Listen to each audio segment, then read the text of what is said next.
close your eyes and pull like a dog. And a new Irish record for Phil Healy, 22.99.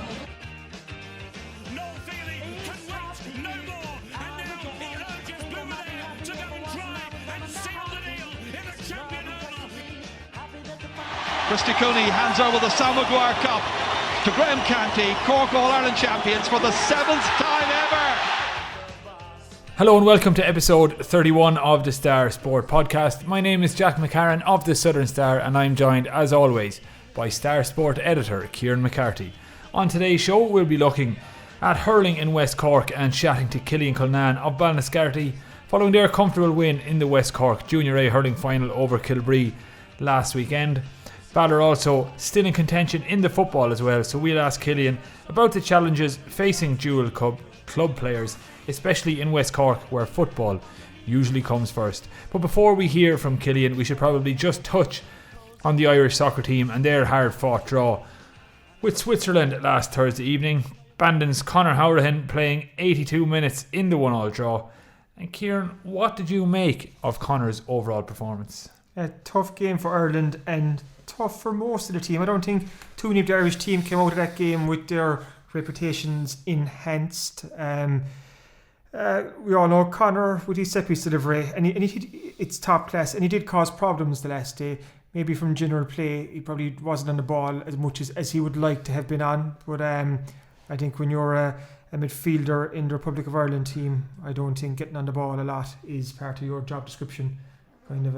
So it was a tough game, and especially Jack when Ireland come up against teams that are better than them. And to be fair, a lot of international teams retain the ball a lot better than Ireland do. So Ireland can struggle. First they struggle to win back possession, but then when they get the ball, for years Ireland have struggled to supposed to be creative. You know, we had Wes Houlihan, and he was almost the exception to the rule, and we almost got him by default at the end of it, at the end of his career. So we have struggled a bit in the creative department. So tough night at the office for Conor, but he'll bounce back, I think.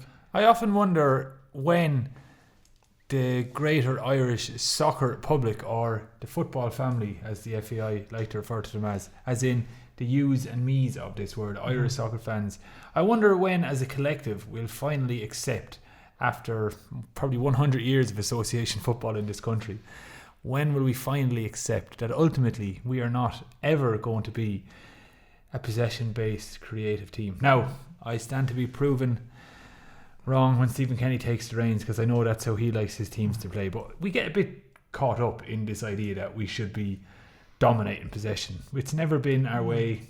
It's unlikely to ever be our way. I think you're bang on the money there, Jack. We're a nation that kind of comes up with one good result every qualifying campaign, you know, and the hope is that we'll do it again this time if we want to get to the Euros next year. Which is ultimately all we want as fans, to be there for the party. Because to be fair, right, we're not Portugal, we're not Italy, we're not the Netherlands, we're not Germany, we're not even England, you know, and even just in England, for years England did struggle sometimes to play good football, so it's not just a problem just for Ireland, but we just don't have those players, and like you said, it's about time we got our heads around that and just play to our strengths. And sometimes our strengths means unattractive football, but it's results to how many points is Hart win you at the end of it, But if Ireland get to the Euros next year, that's mission accomplished. That really is it, you know, if Ireland went out, and especially considering Mick only was given a 2-year deal, so his remit was to qualify. Yes, but it's almost a bigger question, you know, how do you want your team to play? Do you want to play this beautiful football and not get results, or do you want to play football that suits the the players you have and get results? You know, like I said, if Ireland get to the Euros next year, it's mission accomplished. But, and there's a but there. It's looking at the fixtures here, Jack. It's going to be tough still. I know Ireland are top of the table, and Georgia did Ireland a favour with a 0-0 draw with Denmark last weekend. That's for all our Georgian listeners, Jack. I think we're quite popular in Georgia these times away. Yeah, we are. There's several strong base there, I think. Several listeners. Ireland are away to Georgia next, and then away to Switzerland 5 days after that. So there are 2 games right there that will define this qualifying campaign. Then Ireland finish with a home game against Denmark. So the tougher battles are to come. I think Ireland have to win in Georgia. Yeah. We'll probably lose in Switzerland, and then it probably come down to that last game against Denmark. Please God, don't let it come down to the last game. Wouldn't it be nice just to be qualified? It's Ireland, Jack. This is we're gonna do things the hard way, kind of. Just worth noting then, since we're looking ahead to the Georgia game, which what date? The 12th of October. Yeah. So obviously, Enda Stevens picked up a yellow card against Switzerland last Thursday night, so he's going to be suspended for that game. And we're not going to look too in depth at Ireland's friendly with Bulgaria, because that's happening this evening. We record this podcast on a Tuesday, so by the time you listen to it, that game will have probably passed. But the interesting nugget to take from that game is Conor Hourihane has been named at left back. It's only a friendly game, and Mick probably didn't have time to call in someone else to the squad, so I don't know whether he's actually considering Hourihane to play left back against Georgia in the place of Enda Stevens. But I suppose watch this space. Yeah, he wouldn't be the first kind of like look at Man United. Ashley Young was a winger. They put him left back, and look, he wasn't the best left back in the world, but he did a job there for a number of years, and he kept out other kind of, even Valencia on the other wing or at right back as well. He started off kind of right winger and stuff. So Robbie Brady has played left back for Ireland on occasion. James McLean. So it'll be interesting for Conor how Conor gets on there. But he's the sort of fella who applies himself 110% to whatever role he's given. So I've no doubt that Conor do pretty well at left back. So what you're doing by that, then you're probably getting another midfielder in there, but you're keeping on Conor for set pieces too. Yeah, exactly. So you're it's like nothing ventured, nothing gained is I think what Mick has said. So it'll be interesting to see how Conor gets on. But no doubt, I think he could do quite well there. He might surprise us. Okay, well, we'll take a quick break now, but coming up after said break, we'll be joined by Ballinascarthy hurling captain Cillian Cullinane. Thank you for listening to the Star Sports Podcast. Don't forget to pick up this week's Southern Star, featuring our award-winning sports section that has everything a sports fan in West Cork could want. Available every Thursday in shops across West Cork and online from anywhere in the world. The Southern Star, number one for sport in West Cork. Welcome back to the Star Sport Podcast, and as mentioned earlier in the show, we're talking hurling now, which is a bit of a departure for this show, but I'm pretty happy about this hurling chat we're about to have. And we're going to be speaking to Ballinascarthy captain Cillian Cullinane, who led his team to the West Cork Junior A Hurling Championship after beating Kilbree last weekend. And Kieran, what exactly does this mean for a club like Ballinascarthy, who are obviously still quite competitive on the football side of things as well? Looking at the hurling first, huge win for Bell, Jack, massive win altogether. Bell's last Junior A Hurling Championship title triumph was way back it was 19 years ago, so it was a long wait for Bell. They've also lost the last two finals. They lost to Kilbree last year and Clonakilty the year before. So this Bell team was knocking on the door for the last couple of seasons. So for them, for the door to open for them now is fantastic. They were 218 to 111. They beat Kilbree, and this was quite a good Kilbree team who are fancied coming into this final to retain their crown. So just goes to show what level that Bell were operating at the last day. Jeremy Ryan, I think, got 111. He was man of the match. He had a absolutely superb performance. Brian O'Donovan got 1-1. Ben Murray got 3 points. Ricky O'Flynn, Dave McCarthy and Cillian Cullinane all got a point each. Worth noting too that Ballinascarthy scored an unanswered 1-5 inside the last 8 minutes. So this game was very competitive up to a certain point before Bell pressed an accelerator and sped home. But I suppose they've been so used to being hurt over the last couple of years that they didn't let up until they were past the finishing line. So what's very noteworthy about this, not only have Bell finished or ended their long wait for the Flyer 9 Cup, but it also means that they're still on course for a very, very unique double in Kilbree Junior GAA. Newcestown in 1988 were the last team to win both the Kilbree Junior A football and Junior A hurling titles in the one season. Bell now have the Junior A hurling title won. They're in a semi-final of the football championship this Sunday against Kilbree Rangers in Ardfield, where you would think Bell are favourites there to advance to the final, where St James is away.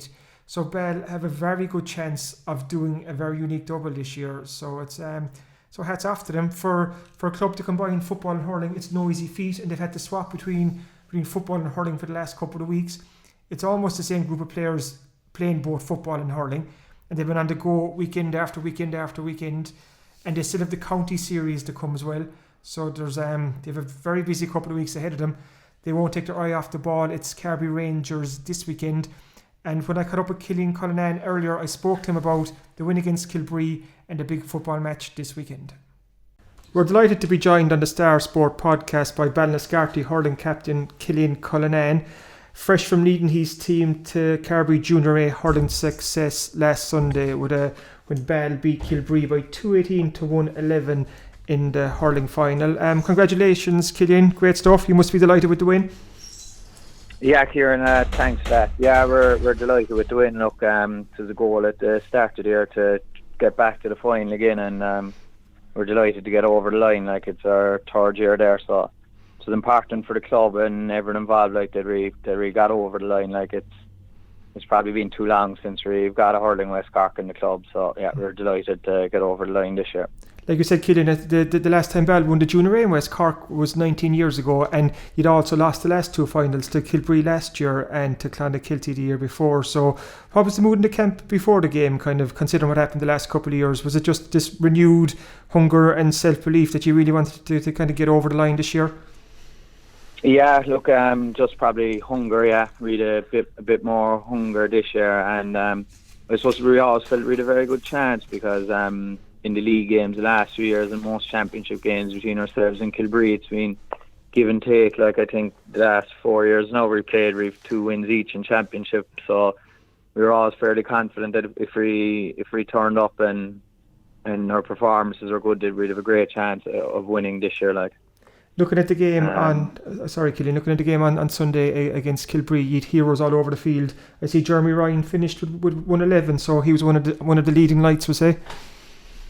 Oh, he was, yeah. In fairness to Jeremy, he's a super hurler. Like, Jeremy's probably one of the most talented hurlers in the county. Like, and just when it clicks for Jeremy, he's fantastic. Like, some of the long range scores he got there really drove us on. Like, it was, in the second half, it was the kind of case they get it to him, like, because he was flying it and he did the business for us, which he always does, in fairness to him. And over the years there, he's got us through a load of games. He's free taking hurling. It's fantastic. Like, it really drives us on. You really finished the game strong too. I see you got 1-5. You kind of blitzed Kilbree at 1-5 there late on to really copper fasten the win. Kind of, when did you realise, and at what stage did you realise, Cillian, that Ball were going to win this game? It's in there, blew the whistle. No, after losing the last couple of them, we just kept going and drive it in, like, because I suppose you're always afraid, like, if you look back and look at the scoreboard, like, that you could leave the lead slip, like, so we just tried to drive it on. But I suppose, to be fair to Kilmeen, the game was a lot tighter than the scoreline reflected. I'd say you've the stats there, but it was only the last 3 or 4 minutes we pulled away. I think halfway through the second half, I looked up and I think it was 2 points in it, like, they were really coming at us. So we just pulled away in the last 5 minutes. But no, we didn't have time to think about it really. We just kept going. And I know there were celebrations after the final whistle, but for a good few of you, I suppose you'd almost refocus straight away, because Ball, you're in a West Cork Junior A semi-final against Kilbree Rangers this Sunday in Ardfield. You're chasing a very unique double, Cillian, and I think it's not since Newcestown back in 1988 has any team in West Cork won both the Junior A hurling and football in the 1 year. How have you managed to kind of juggle both the hurling and football this year and do so well in both? I suppose always we would have seen ourselves as a dual club, and underage, I suppose we would have had about the same amount of success in both of them. So at the start of the year, we just set out our stall. Like, our goal was to get to 2 West Cork finals. What we normally do is we prepare so when hurling championships coming up, we give that week to hurling alone, and then when football's coming up, we'd just give that week to football alone. And at the start of the year, we'd probably start with a bit more football training. When we're doing the hard running and slogging, we'd do it with the footballs. But I suppose the training has been 50-50 really, depending on which match is coming up. Like, we focus on that side of it. When did you switch back into football mode this week? Pardon, when we start, we're training football Tuesday and Thursday now this week, so Great stuff. We're back at it now tonight. In terms of this football journey, I suppose beating Kilmackabee, the reigning champions, and obviously Kilmackabee were going for 3 in a row. You beat them in dramatic circumstances. How big a confidence booster was that for you? Oh, confidence, yeah, it was huge for us really to get over that game. Like, I think it fed through to the hurling as well. It just gave us an awful lot of confidence. I think I'm not sure, we were 3 or 4 down coming into injury time, so we just kept going with it, and we were lucky in the end. I suppose there was a high ball in, and we just kept with them really. That's all we could do really, and we were lucky. We got a lucky break at the end of the game. And when a team is winning like Ballard at the moment in both hurling and football, and the momentum that creates, do you kind of feel like you're kind of riding on the crest of a wave at the moment? Like you're going from football to hurling, but you're winning all the time. Is it kind of counting down to the next game? You just can't wait to get back out on the pitch and play again. Oh yeah, they feed off each other definitely. It's supposed to be when you're winning the hurling games, it makes the football a lot easier to face into, and vice versa. I suppose we're on the run now 4 or 5 weeks, so the trainings are light in between, and a lot of the focus in between is just on fellas getting injuries seen after, and just tidy up on the skills of the game and that, and just think about who we're playing and that. So yeah, it's actually nice to be in nice way it is now that. Yeah, so yeah, that's it really. Is there much of a crossover, Cillian, between players and the hurling and the football team? Like how many lads are playing both? Like how many dual players involved? I'd say there's a full crossover. I think we've maybe only 1 or 2 footballers who don't play hurling, but I'd say you could say it's nearly a full crossover between both codes. And when you're looking at Kilbree Rangers this Sunday, how big a test will that be? Oh, it will be a very big test. I noticed they're going very well in underage the last few years. I think they have a lot of those players. They win a Premier a few years ago, so it'll be a big test. Like their senior club, and all senior clubs, I suppose, have a great tradition of football, and it'll be a very hard test. Like we played them the last few years in earlier round games, and I think they've been very tight games. So we're expecting a very tough battle off them. And in fairness, they've had a lot of work now the last few weeks as well. And in fairness, you do, Cillian, like you're going pretty well in the football this year. I think you're top of the Kilbree Beara League, you've been playing well, like you've beaten Kilmackabee, so you will be high in confidence going into Sunday too. I suppose we're really confident, but look, the league's a league at the end of it. I suppose we came into the first round of the championship having won all our league games and lost it, so I suppose it's great. At the start of the year, it really brings on your football, but look, championships, it's always a different animal, so I wouldn't read too much into it, but it's very positive, and it was a goal at the start of the year we put down to try and win the league, to bring on our football, but yeah, I suppose our focus on championship really. Brilliant stuff. No, Cillian, come here. Thanks for joining us. Congratulations again on last Sunday, and best of luck this weekend. Thank you for listening to the Star Sports Podcast. Don't forget to pick up this week's Southern Star, featuring our award-winning sports section that has everything a sports fan in West Cork could want. Available every Thursday in shops across West Cork and online from anywhere in the world. The Southern Star, #1 for sport in West Cork. Now, before we wrap up today's show, it's that time of the week when Kieran tells us what to expect in this week's sports section. And if you saw Kieran strutting around the office this week, you'd have to suspect that it's going to be a good one. He's got an air of swagger, an air of arrogance about him. To be fair, Jack, I've that every week, but that's us humble Kerry people. That's the card we're dealt with.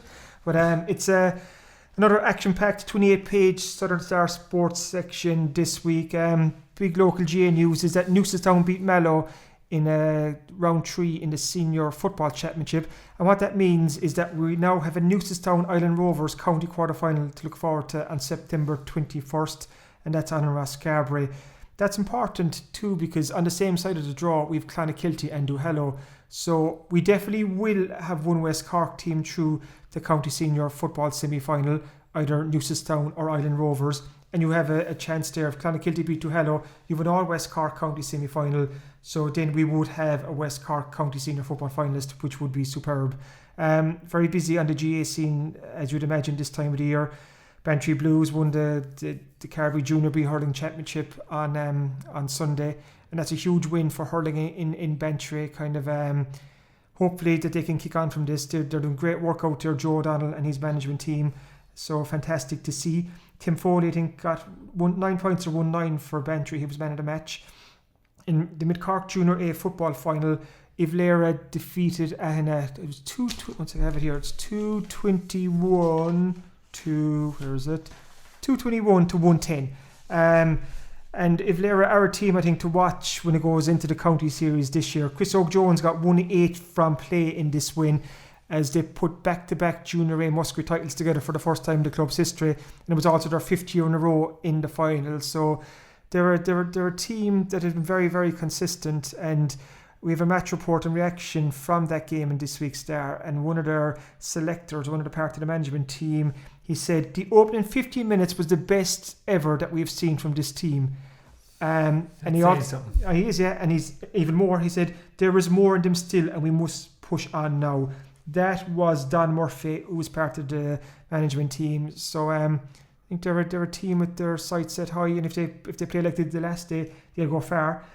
We have a 2-bridge special on the Kilbree Camogie team, who are in county championship action this weekend. What we're doing, we're looking at all the clubs involved in Kilbree Camogie, and who kind of all come together to supply players for the Kilbree senior Camogie team.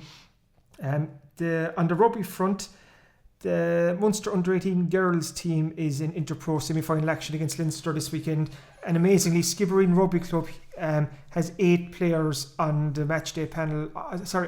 8 players on the panel of 28, which is incredible because they put 8 players forward for selection for the trials, and 8 players made it. So well done to all them. We have a lot more in between. Kieran's column this week, or my column, sorry, is just about Paul O'Donovan. He's obviously a 4-time world champion rower, and we're just looking at how much more is there to come from Paul O'Donovan. We speak to Eugene Coakley, a former Skibbereen Olympic rower, just to get an insight into what makes Paul O'Donovan so special. And there's talks, Jack, that not only is Paul O'Donovan the greatest Irish rower of all time, but he's also in the conversation for the greatest lightweight rower of all time, which is that's some, I don't know what the word, kind of plaudit to lay at the feet of a 25-year-old, kind of, who's so much more ahead of him.